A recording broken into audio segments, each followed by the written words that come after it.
Hey babes, welcome back to my channel.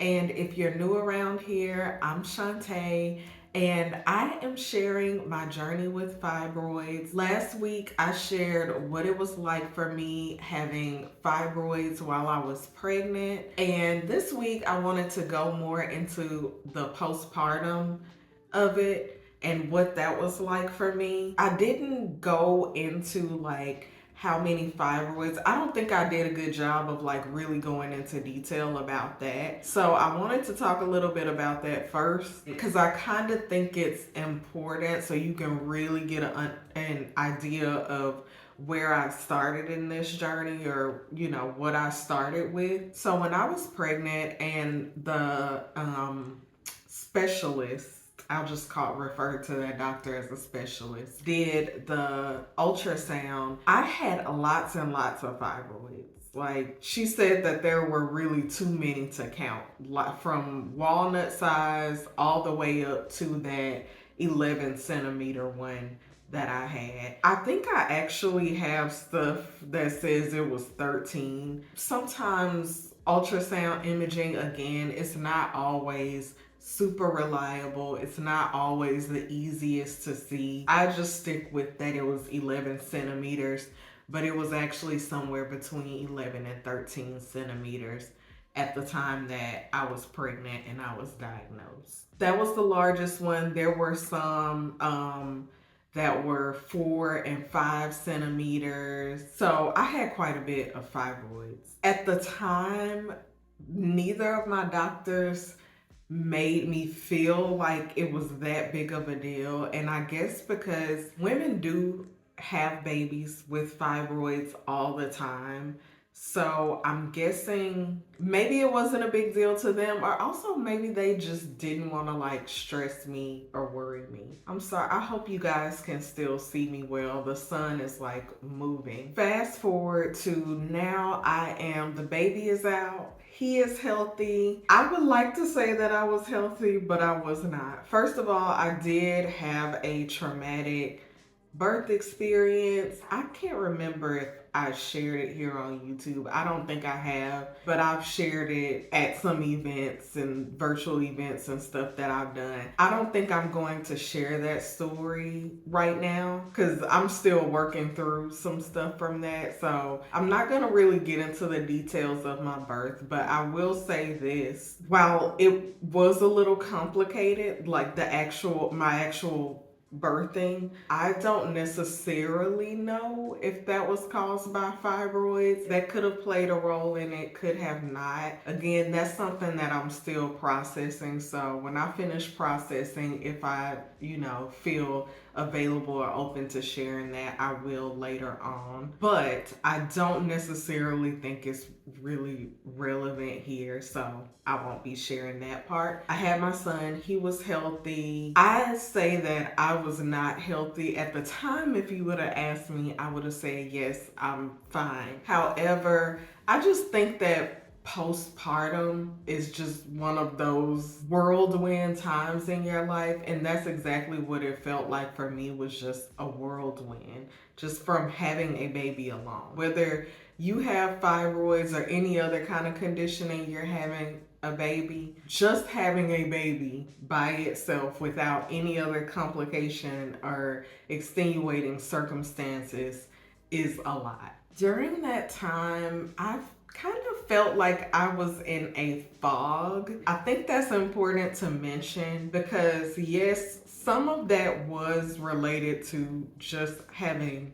grown a whole person and, gotten them out of your body. Like, that had a lot to do with it. But also, I think me having fibroids intensified things. Honestly, I think the only thing that I truly really had the capacity to do was take care of my child at that time. And so that's what I was focused on. Now, the unfortunate part about that is I didn't do a good job of taking care of myself. Clearly, there's a pattern of that. If you watched my last video, if you haven't watched that video, I recommend watching that first before you watch this because it might give you some context and clarity. It might sound like I'm just starting in the middle of something here, but That's because I started this story in that video. So go back and watch that if you haven't. But I have a pattern, or had a pattern, because that's no longer my pattern, but I had a pattern of not really taking my health seriously, or as seriously as I should have. I don't even think it was about taking my health seriously. I think it was more so me not prioritizing things, or not prioritizing investigating what was going on with me. In that last video where I was saying that I kept having these doctor's appointments and I kept putting them off, the same thing this time, except I was actually going to my doctor's appointments. I was doing that. However, when it came to the fibroids, I just kind of left it at, I have fibroids, right? So I ended up going to the doctor at my 6-week appointment, and I was still bleeding. Like, I had a lot of postpartum bleeding. I was bleeding for months. I can't even remember now how long it was. Somewhere between 3 and 6 months postpartum, I was still having spotting. And when I went to my 6-week appointment, my gynecologist was she was just kind of like, well, yeah, your uterus has not returned back to its normal size. Again, she didn't seem concerned or like it was that big of a deal. And she did mention that, yeah, it's probably because of the fibroids. Your uterus hasn't returned back to its normal size. And I do see that you're still bleeding, but she just didn't seem overly concerned. At that appointment, she just told me that, yeah, we can just wait and see how things go. This is when I started getting the wait and see from doctors. We can wait and see how things go. If the bleeding doesn't stop, we can try birth control, or we can talk about doing surgery. I was just kind of put off by that. I knew I wasn't going to see her again after that appointment. And it wasn't just that, it was some other things. Part of that was my birthing experience, but there were some other things, and I was just like, yeah, I'm not gonna see her again, because I just didn't feel good about it. Honestly, I just didn't feel good about seeing her again. I don't want to say I didn't feel like she cared, but I just don't feel like she necessarily had my best interest at heart. That was just my gut feeling at that time. So I did end up seeing a different doctor, and maybe that was some months later. And again, I was still bleeding. So yeah, I was probably bleeding for a good close to 6 months. Now that I'm thinking about the timeline, I was still spotting for a very long time, because when I went to see this other doctor, I was still spotting, and that was months later. I was still spotting quite a bit, and it would stop for a little bit and start back, and stop for a little bit and start back. And again, I'm sure that was because of the fibroids, and maybe being pregnant, and of course you're going to have that, your uterus contracts and all that, so you're going to have some bleeding after the fact. But I was just still spotting for months later. And that doctor, she said the same thing. I would probably need to get on the I think it's the progestin pill. That whole experience was deflating for me. When I asked her questions like, hey, because at this point, I think now I was ready to deal with these fibroids. I was like, okay, I got to get some answers. And so that's why I went to go see this different gynecologist, because I'm like, I got to get some answers. I got to figure out what's going on here. And I remember even asking her at the appointment, is there anything I can do as far as diet, anything lifestyle that I could do? And she was just like, no, Black women get them at a higher rate. We don't know why. And it was just no answers, So I felt defeated. To top it off, she handed me this pamphlet, and it had maybe a paragraph about fibroids, and it was really about endometriosis, but it had like a paragraph about fibroids, and I'm just like, okay, what am I supposed to do? What am I supposed to do with this? You know, I felt defeated when I left that appointment because I'm like, is this gonna be my life?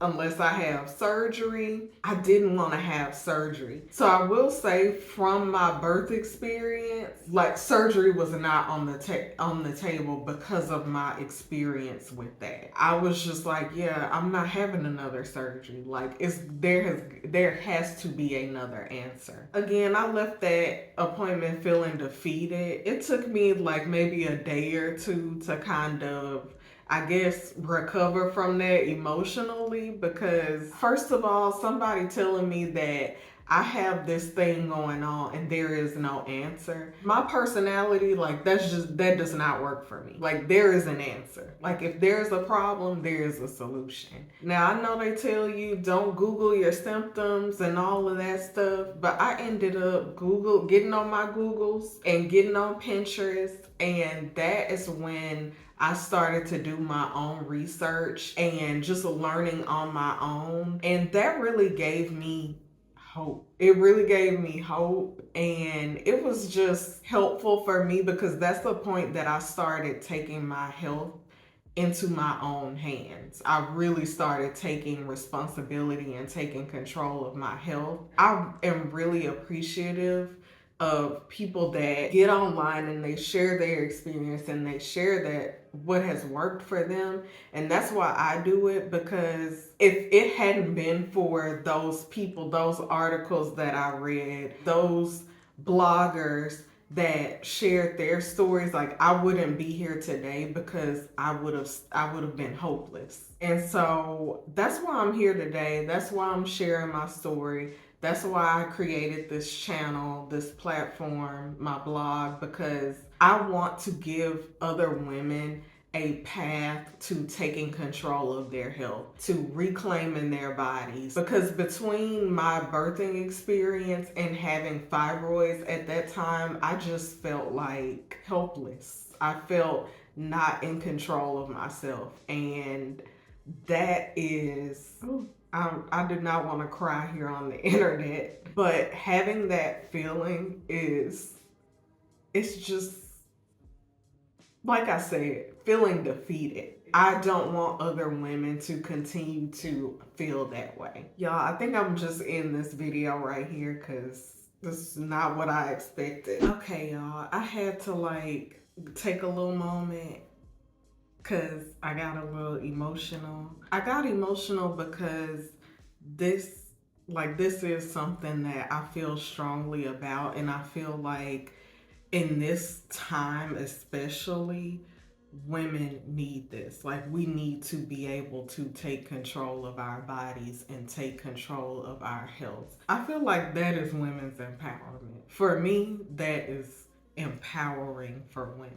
Just to get back into my story, you know, I was able to do a lot of research, and one of the things that I think has taken me far in this journey is the ability to act immediately. So once I did all my research, I will tell y'all within 2 months, I was already feeling better. I did all my research. I just started trying things. I started implementing things into my lifestyle. I started doing seed cycling. I removed soy, dairy, and gluten from my diet. And it was not super easy. It was not perfect. But once I did that, I immediately started to notice the difference. And when I say immediately, I like 1 to 2 months, I was already starting to feel better.